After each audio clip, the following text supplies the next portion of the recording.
Okay friends, பிரண்டை துவையல் ready ஆகிடுச்சு. எப்படி இருக்குன்னு டேஸ்ட் பண்ணி பார்க்கலாம்.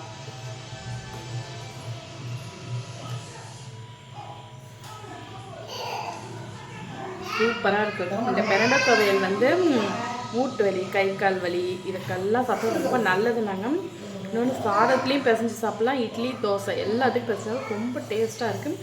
நீங்களும் ட்ரை பண்ணி பாருங்கள். ஹாய் ஃப்ரெண்ட்ஸ், இன்றைக்கி என்ன வீடியோனா நாங்கள் இன்றைக்கி பிரண்டைக்கீரை செய்ய போகிறோம். அதான் பார்க்க போகிறீங்க. வாங்க, நான் பிரண்டைக்கீரை காமிக்கிறேன். ஓகேங்களா? இதான் பிரண்டைக்கீரை. பிஞ்சாக தான் எடுத்துக்கணும், ஏன்னா முத்தலாக இருந்துச்சுன்னா தொண்டை அரிக்குமா. பாருங்கள், கட் பண்ணி வச்சுருக்கோம். கொஞ்சம் நீட்டாக இருக்கும். இந்த மாதிரி கட் பண்ணி வச்சுக்கோங்க. பிரண்டைக்கீரை சட்னி செய்கிறதுக்கு, துவையல் செய்கிறதுக்கு என்னென்னன்றதை பார்க்கலாம். சட்னி அரைக்க மாதிரி தான் பாருங்கள். வெங்காயம், இஞ்சி, தக்காளி, காஞ்ச மிளகா காரத்துக்கு எடுத்துக்கணும்.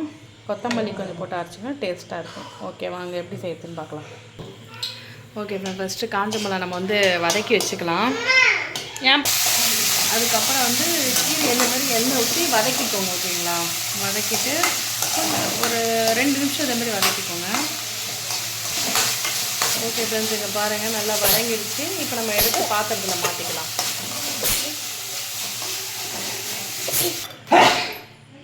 இங்கே பாருங்கள், பாத்திரத்தில் மாற்றியாச்சு. இப்போ வந்து நம்ம சட்னி அரைக்கிறதுக்கு என்னென்ன பண்ணுறது பார்க்கலாம். ஓகேங்களா? ஃபஸ்ட்டு வெங்காயம் போட்டு வதக்கிக்கலாம்.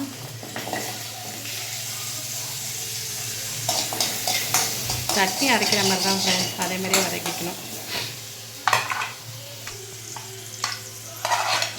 வெங்காயம் வதங்கிடுச்சு. இப்போ வந்து தக்காளி போட்டு வதக்கிக்கலாம். தக்காளி அதோடு சேர்த்து புளியையும் போட்டுக்கலாம்.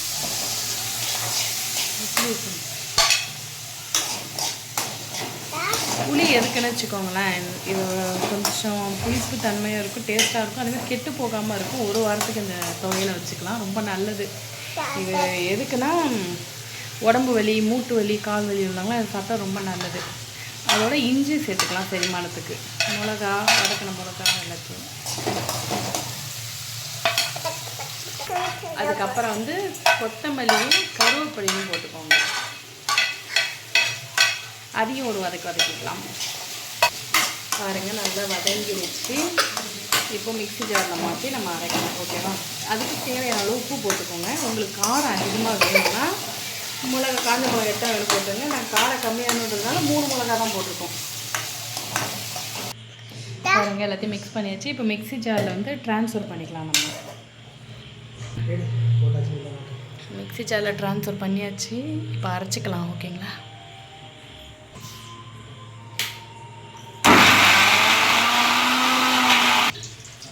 இங்கே பாருங்கள், துவையில் அரைச்சாச்சு. இப்போ நம்ம வந்து தாளிக்கலாம். ஓகேங்களா? தாளிச்சிக்கலாம். கடுகு மட்டும் போட்டு தாளிச்சா போதும்.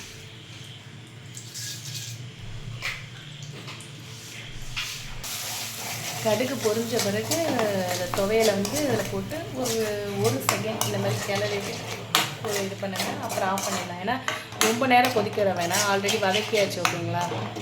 ஓகே ஃப்ரெண்ட்ஸ், நீங்களும் ட்ரை பண்ணி பாருங்கள். ட்ரை பண்ணிவிட்டு எப்படி இருக்குன்னு கமெண்ட்டில் சொல்லுங்கள். ஓகே, பாய்.